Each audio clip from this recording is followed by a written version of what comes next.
ketika usaha jahat untuk mencuri jasad Rasulullah Shallallahu Alaihi Wasallam hampir saja terjadi sebelum Allah sendiri mengirim sebuah tanda dari langit. Pada suatu malam, Sultan Nuruddin Mahmud Zengki, pemimpin Syam yang dikenal zuhud, adil, dan sangat takut kepada Allah, tertidur setelah menunaikan ibadah malam. Dalam tidurnya, ia melihat Rasulullah. Wajah beliau tampak bersinar, penuh wibawa. Seakan begitu dekat, beliau berkata dengan suara mengguncang jiwa, "Wahai Nuruddin, berangkatlah ke Madinah. Dua orang berkulit putih ingin menyakitiku." Sultan terbangun dengan dada berdebar. Ia berwudu, sholat, lalu kembali tidur. Untuk kedua kalinya, mimpi itu datang dengan kata-kata yang sama. Dan untuk ketiga kalinya, lebih jelas, lebih kuat, sehingga hatinya yakin ini adalah panggilan dari langit. Keesokan harinya ia hanya berkata kepada menteri kepercayaannya, Jamaluddin. Setelah mendengar cerita dari Sultan, Jamaluddin hanya berkata, "Berangkatlah segera ke Madinah dan jangan ceritakan ini pada siapapun." Tanpa menunda, Sultan membawa 1000 pasukan berkuda terbaik. Perjalanan dari Syam ke Madinah ditempuh selama 16 hari, tanpa berhenti kecuali untuk salat. Setibanya di Madinah, ia langsung menuju makam Rasulullah Shallallahu Alaihi Wasallam. Dalam raudhah yang mulia, Sultan duduk lama dengan air mata yang sulit ditahan. Ia bermunajat, "Ya Allah, tunjukilah aku apa yang Engkau kehendaki." Setelah itu, Sultan memerintahkan semua penduduk Madinah dikumpulkan, penduduk,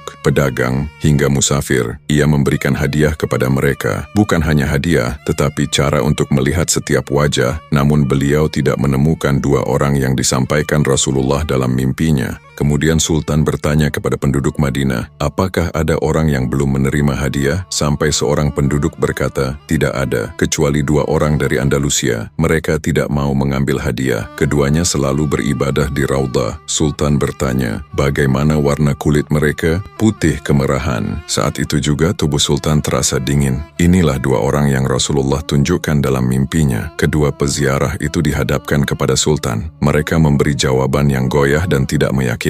Mereka mengaku Muslim, namun ketika diperiksa, keduanya ternyata tidak berkhitan, tanda jelas bahwa mereka bukan Muslim. Dalam interogasi, keduanya akhirnya mengaku mereka adalah agen salib yang menyamar selama berbulan-bulan, tinggal di rumah kecil dekat Masjid Nabawi, dan diam-diam menggali terowongan bawah tanah yang hampir mencapai makam Rasulullah Shallallahu Alaihi Wasallam. Tinggal beberapa hari lagi, jasad mulia Nabi mungkin telah dicuri, namun Allah mengirim penjaganya melalui mimpi. Keduanya dihukum mati sesuai hukum spionase. Sultan lalu memerintahkan tindakan besar. Seluruh area sekitar makam Nabi digali sangat dalam, lalu dituangi tembaga cair hingga membeku dan mengeras seperti batu. Lapisan pelindung inilah yang hingga hari ini membuat makam Rasulullah Shallallahu Alaihi Wasallam mustahil digali atau ditembus dari bawah.